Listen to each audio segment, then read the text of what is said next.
Hello, everyone. This is Rebecca Greene for the Whinypaluza podcast, and I am so excited today because I get to talk to the wonderful Deborah Griffiths. Deborah, thank you so much for being here with me. Well, thank you for having me. I'm excited. As I just told her, this was a request. This topic was a request. So I am really excited to deliver what all of you want to hear. So let me tell you about Deborah. She is an author, advocate, and survivor whose debut novel, Torched, Burnt by a Gaslighter, draws from lived experience to illuminate the subtle and damaging effects of emotional manipulation. Born and raised in the Los Angeles area, Deborah earned her Bachelor of Science in Organizational Leadership from Biola University. That's really cool, by the way. Thank And you. she built a respected career in the homeowners association industry. Her writing today focuses on the emotional aftermath of gaslighting, narcissistic behavior, and hidden abuse, offering readers a path toward clarity, resilience, and reclaiming their voice. A proud mother of three grown children, Deborah centers her life around faith, family, and helping others recognize red flags before they are burned. So I couldn't love that more, what you are seeking out to do to help people. But I have to ask you, tell us what inspired you to take your personal experience and write a novel about it. Interestingly enough, I was having lunch one day with a friend who told me that his book was about to be published. So I was asking him about his book, and he conveyed some incidents in his life that I realized were very similar to things that had happened to me. And I began to think, hmm, I wonder if anybody would want to hear my story, or do I even have a story? Much less can I write a story, because becoming an author was never on my bucket list of things to do. Mm. So I left the lunch, and you go home and you start thinking, and I started getting that little nudge. And then I reached back out to my friend and I said, "Hey, would you mind giving me the contact information for your publisher?" So he did, and I reached out to the publisher and I said, I'm not sure I have a story." And he said, "Well, everybody has a story." And I went, "Yeah, but would anybody be interested?" And he said, "I tell you what, write a few chapters, send them over to me, and I'll take a look." And I did. And within 24 hours, he calls me and he said, "Write your story." Oh, And I said, "Say what?" "No, you need to write your story." I said, "Who's going to read this?" And he said, "Write your story." So I did. And mind you, what had happened to me started like almost 40 years prior, but it was through a 17 and a half year marriage. So it mm. had been really 25 years since I had left the marriage to and began writing this book. A great deal of time had passed, right? So I just started writing, and it only took me 5 weeks to write it. I never ran into writer's block. I never any of that. It just was like it was meant to come out. Wow, that's a beautiful story. I mean, wow, 5 weeks is impressive. It is. I just anytime I would before I would go to work, after I came home from work, maybe write 30 minutes here, 30 minutes there, sometimes maybe 15 minutes. It was just enough to keep going and retweaking and things of that nature. I'm very impressed. Thank you. Thank you. But when I finished the book and I wrote the words "the end," I was so proud of myself for two reasons. Number one, how far I had come and the healing I had done. And two, that what I thought might have triggered me in the past, some of those triggers in the past, were no longer triggering me. Oh, see, and for people who don't know this, that is a true sign of healing right there. When your triggers don't trigger you, right? Absolutely. That's Absolutely. amazing. Well, so for everybody who doesn't know what gaslighting is, do you feel like you can give them an easy definition of that? It really is a emotional manipulation where the perpetrator will make the victim start doubting what they're thinking, what they're feeling. You begin to think, did I imagine that? Or maybe is there something wrong with me? And eventually, over time, and it takes time, it's not something one full-blown incident. It is time, just this little chip, chip, chip, chip, chip Yes, away. yes. It's not this one bang thing. And where the victim really loses themselves, they lose their self-esteem. And in my case, it had chipped away to the point where I attempted suicide. Oh, oh my Now, gosh. by the grace of God, he still kept me here, right? So I'm it so I sorry. didn't realize it's okay. This is all part of my healing journey. And I write about that even in the book. The Again, it's just the self-esteem. You're left with, who are you? Why do I value? Why am I here? And Terrible. that's the aftermath of being of with being a victim. Well, and I think that women miss and I shouldn't say women because I'm sure there's men who are experiencing this too. But what are the signs? Like they miss the signs. So, like, what were the subtle red flags that people tend to miss? A lot of it is, it's called love bombing, Mm, where they come off really charming. Everybody in the world, loves the guy or the girl, whatever the case may be. And yet, what people see on the outside, it's not the same person that behind closed doors. And so that also adds to that self-doubt that creeps into your mind. But a lot of it starts with love bombing. They come off very charming. They're bringing you flowers. They're taking you all to these nice places, wine and dine you, and then all of a sudden something will happen, and you're like, okay. And it's really easy to chalk it off to like, okay, maybe they're having a bad day, hmm. and maybe they didn't get that job promotion. Something is triggering that. So you tend to look the other way. And then, time will go on and then they love bomb again. And then something else will happen. So it's this constant back and forth with the love bombing and showing the affection. And let's face it, as a human being, we all want to love and be loved. So Yes. sometimes we do things to get love, to be Mm, loved, that yes. we shouldn't always accept. It's not Mm. respectful to who we are. Agree. Agree. It takes self-esteem to know that. And I think that, like you said, you get so beaten down that you don't have the self-esteem to understand that. Right, right. And it's over a period, like I said, over a period of time. Yeah. So it's just this slow, slow, slow chipping away. Yes. Yes. So, what do you think the difference for some, just so that people understand the difference between a misunderstanding versus a manipulation? That's a great question. A misunderstanding is kind of a one-off in that maybe you thought your partner was going to do this Hmm. and instead did that. And then you have that conversation. But at the end of the day, that argument or conversation, you should be left feeling like you've been heard, been understood. Yep. Maybe you're not agreeing, you agree to disagree, but at least you feel like you've been heard and understood. And same thing with the partner. They feel that same respect with being heard and understood. Yeah. Emotional manipulation is totally different in that um, something can happen and yet the one party will make it seem like it's your fault.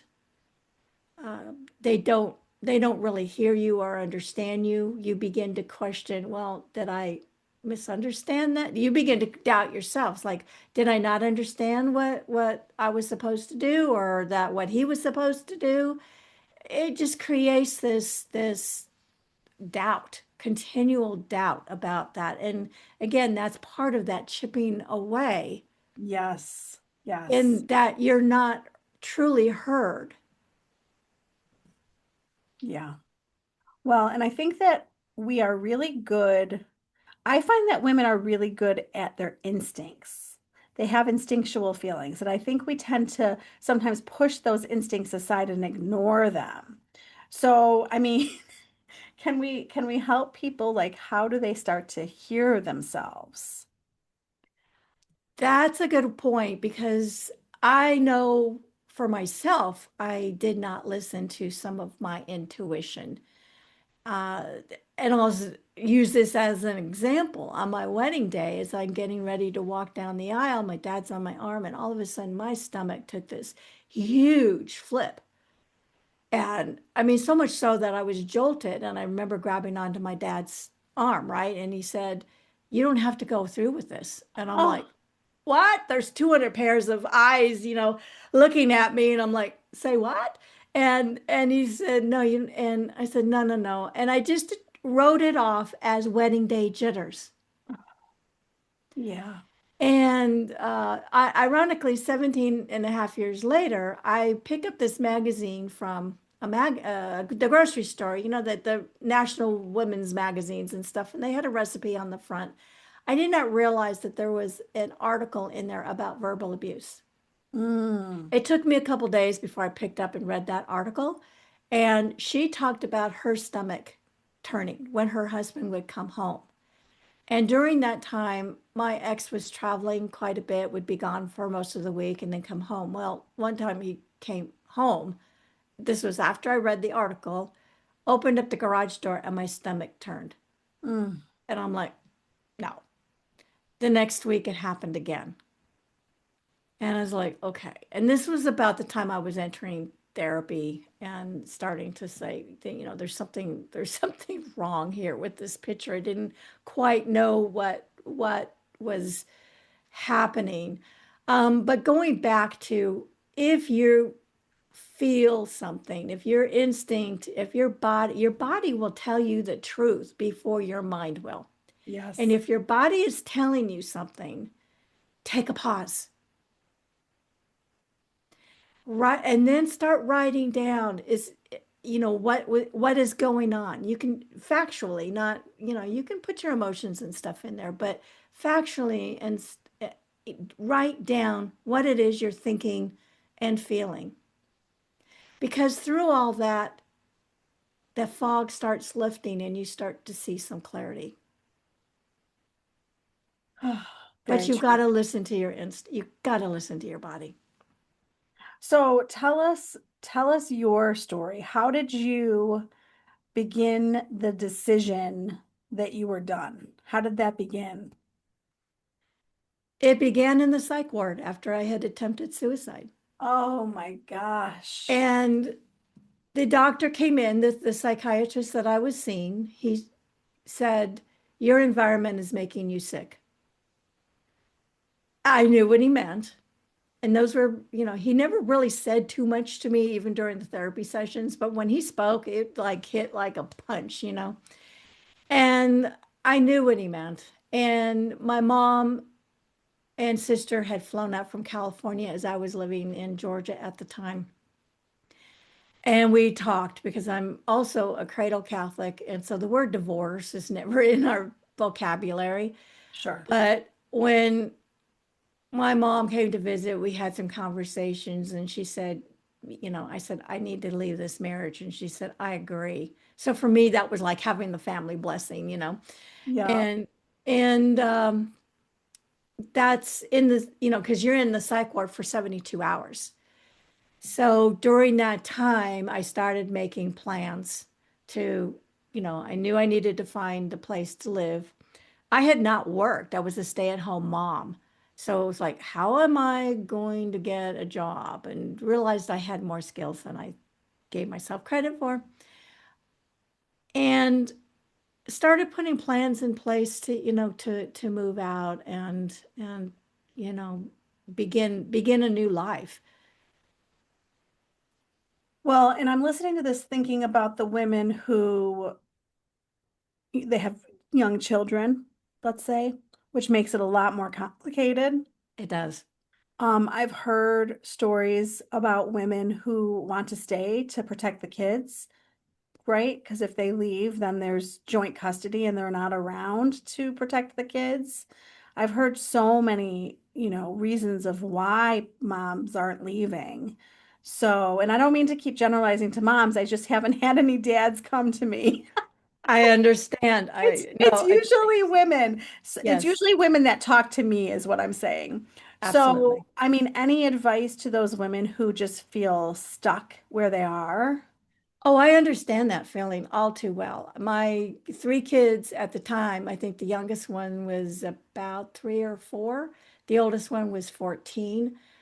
He ended up staying with his dad because the state of Georgia recognized that he was old enough to choose which parent to live with. He chose his dad. I understood why. So I had the other two. I get it. Oh, I heard his parting words to me were, "You will never make it, and no one will ever love you." Yeah, And not surprising. these are common Oh, phrases that women hear. yeah. And did I have that fears? Like, what am I going to, how am I going to support myself? Yes, I had all of those fears and doubts, every single one of them. But there's an acronym for fear that I recently learned. It's false evidence appearing real. And Yes. when you're in an emotionally abusive relationship, the other partner who's doing the manipulating will tell you these things. They are trying to control you. They are trying to tell you you're not good enough. You're not good enough for this.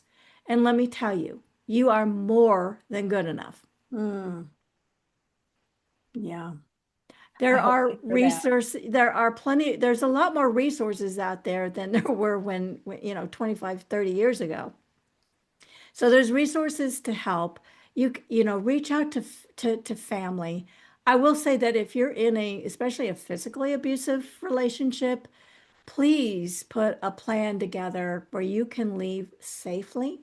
Yes. The Domestic Violence Awareness Hotline, which is 1-800-799-SAFE, SAFE, they have resources that can help you make the plans that you need to make to leave safely and help rebuild your life.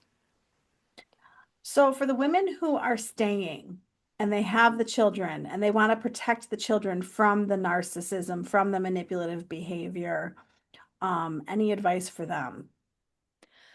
I would ask this question: what is it that you're showing your children? Mm, Because one of the things that I realized when I was in the psych ward is I knew I needed to do something different. I had three choices.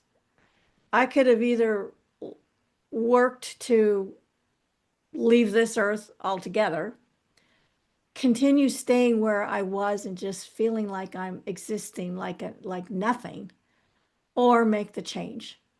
And a lot of times people won't make the change until the pain of where they're at is greater than the change, greater than the pain of making that change. yeah.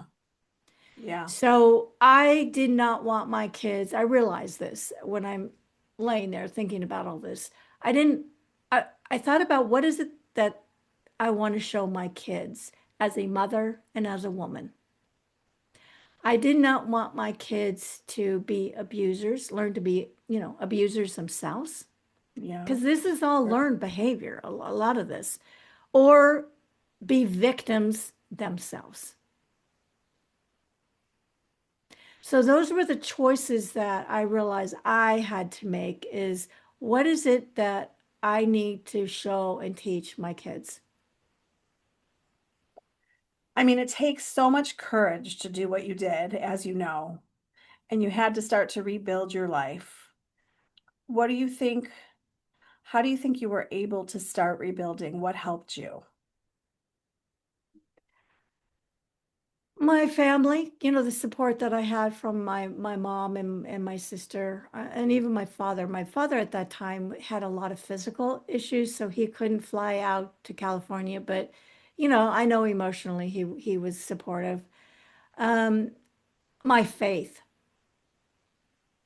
That's my faith, beautiful. yeah, my faith really guided me. I'm a firm believer that I don't know how, but by his grace, he's always provided and taken care of me, even when I couldn't see the the forest through the trees, right? Or the trees through the forest. And my kids, you're focusing on them, on what kind of life I would like to see for them. How did the kids do with the whole adjustment?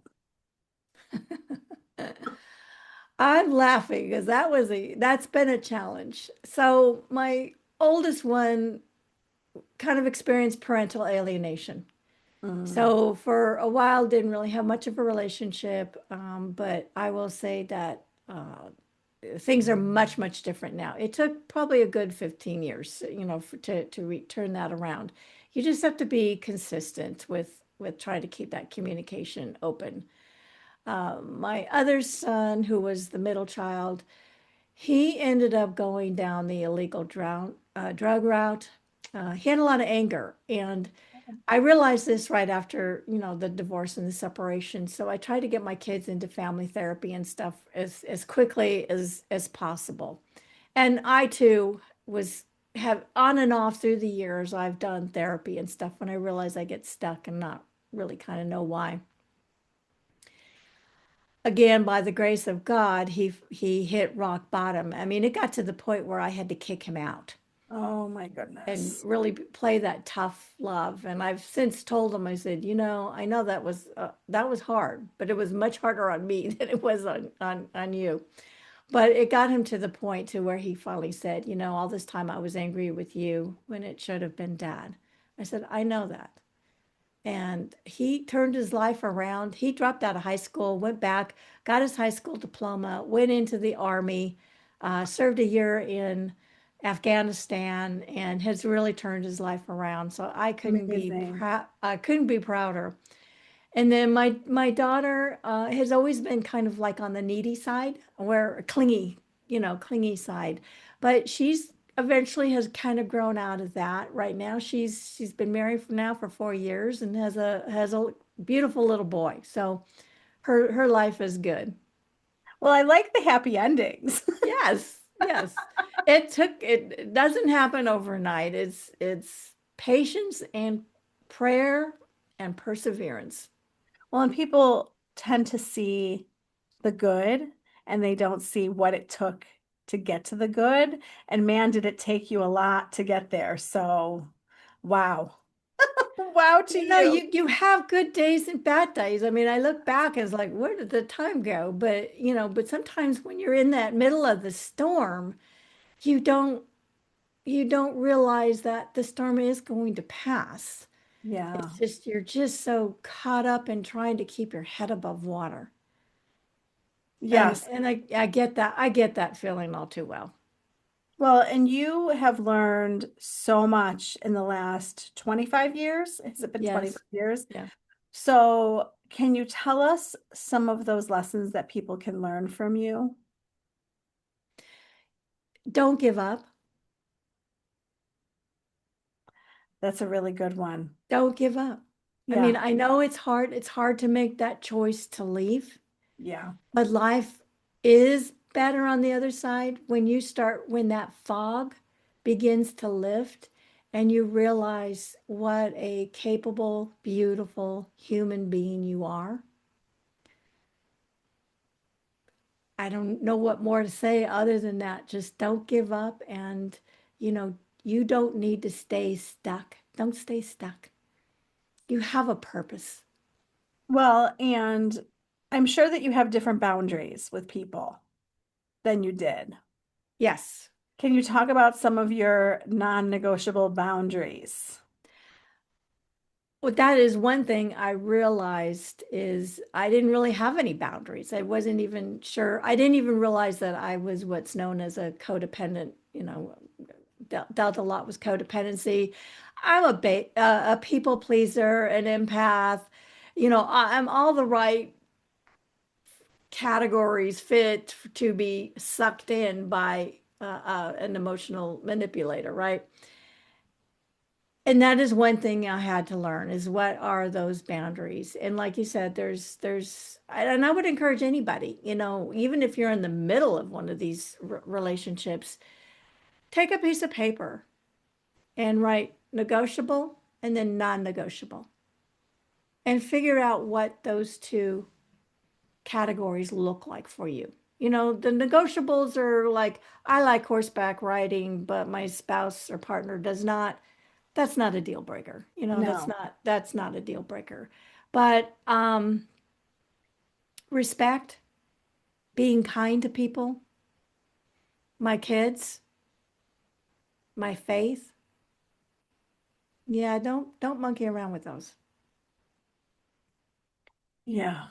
I'm working on boundaries with my youngest. That's a whole nother story. Yeah, and then there's boundaries as a parent, Yes, with the parent child too. Yes. Yeah, it's boundaries with everybody in our life, right? absolutely, and there's a phrase I saw many years ago, and I've tried to raise my kids by this, and it's like there's two gifts you can give your kids. One is roots and the other's wings. But how do you know if it's the roots you need to give them or the wings, to let them try to make their decisions and let them fall out of the nest a little bit before catching them? That's the challenge. Yeah. That's a whole nother podcast that you and I could do. So, if someone is recognizing themselves in your story, can you tell me what your message is to her right now? You don't have to stay stuck in this situation. You really don't. There's help out there. Life is so much better on the other side. Nothing, there is no price you can put on your peace, Mm, your self-esteem. Uh, there's help out there. I even coach women myself, so people can reach out to me. that's wonderful. I understand. I understand all of the challenges, but life is just so much better on the other side, even with the challenges of rebuilding. So much of it is you got to take the time to heal and give yourself that grace to heal. You've been through trauma. What I know now, that I didn't know then 25 years ago, is you could be dealing with PTSD. Yeah, very true. You're dealing with trauma that you're not even recognizing. And listen to your body. If your body is telling you something, listen. So many times I'm hearing stories from so many women that the trauma of that fight or flight and that the hormones and stuff that are triggered by that, it starts to cause physical ailments, like stomach issues, bowel issues, headaches, who knows what else. But if you start realizing you're not feeling well, you're maybe fatigue, you're not sleeping, start take that pause and write down what's going on and listen to your body. Yeah.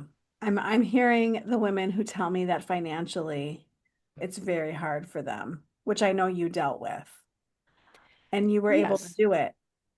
Yes, yes, and part of that is it really is hard. And I haven't always been the best with spending myself. I wish I had had some resources, then as there are now. There's financial advisors out there. There's people that can help you put a budget in place.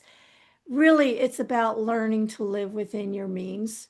And when you're coming out of one type of environment where, maybe you didn't have to work and you now have to work, there's a huge adjustment. And don't become resentful of don't be resenting the choices that you make because you can't put a price on your peace. You That's just really can't. good. Yeah. And so there's people that can help. Um, I had to learn like insurance. You know, well, what insurance do I need? Well, I know I need one for the car that I'm driving, and realize that through my employer, I was able to get medical insurance. Do I need life insurance? What is it that I need? Those are just simple questions. Um, including like, figuring out where you're going to live that's a nice enough place that's safe enough, but one that you can truly, afford, where you're not having to deal with eviction, later down the road, because you're trying to stabilize things, especially if you're leaving with kids. You've Yeah. got to try to stabilize the situation as quickly as possible, but it's still a process. Well, and I could go on and on with questions, but is there something in particular that you think I didn't ask you that's important to talk about? Ooh, I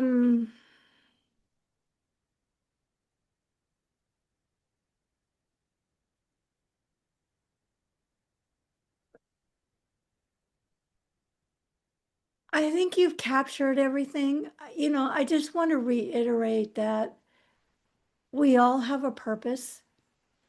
And I want to say that, do I regret that 17 and a half year marriage? No.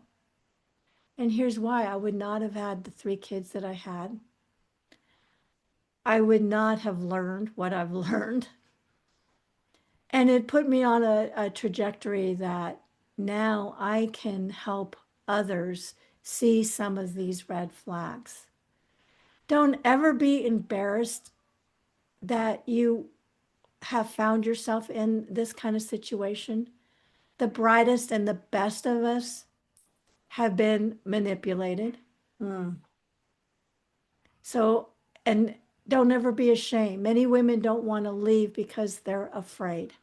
I know when I first wrote my book and was getting ready to release it, I started to talk about it and thinking, oh my God, what are people going to think?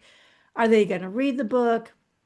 Are they, what are they going to think about me? Are they going to think, why did she stay so long? And the truth goes back to, those are all fears. Those are all the negative thoughts. And none of that came true. As I started talking about it, I had people come up to me at industry events and say, thank you for sharing your story. Thank you. It happened to me. And that all of those fears, all of those thoughts quickly vanished. So, word of advice: if you're thinking about leaving, put a plan in place and think about yourself and your kids, because life is really better on the other side. Well, and they can get help from you. So can you tell Yes. them where to find you and your book and your podcast and all the things? Absolutely. My podcast is Bent Not Broken, Starting Over After Divorce. You can find it on Apple, Spotify, all your favorite audio platforms. I also have a link on my website to both. I have weekly blogs, and my website has my services. And that website is www.brokentoboldness.com. And that's really where you can find me. You can send me an email. You can get on my blog list and get, weekly blogs, emails. Just we're about rebuilding ourselves, and reminding ourselves of our value, of our worth.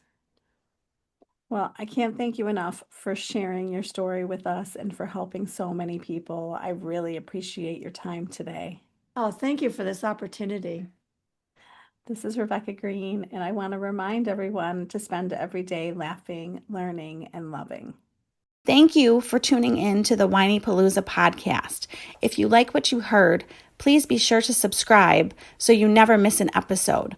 While you are there, leave a review. I love to hear your feedback. Thank you so much for listening. Until next time. This show has been produced by Market Domination, LLC. To discover how you can have your own show completely done for you and turn it into a real published book and become the authority in your marketplace, go to www.marketdominationllc.com/podcast offer.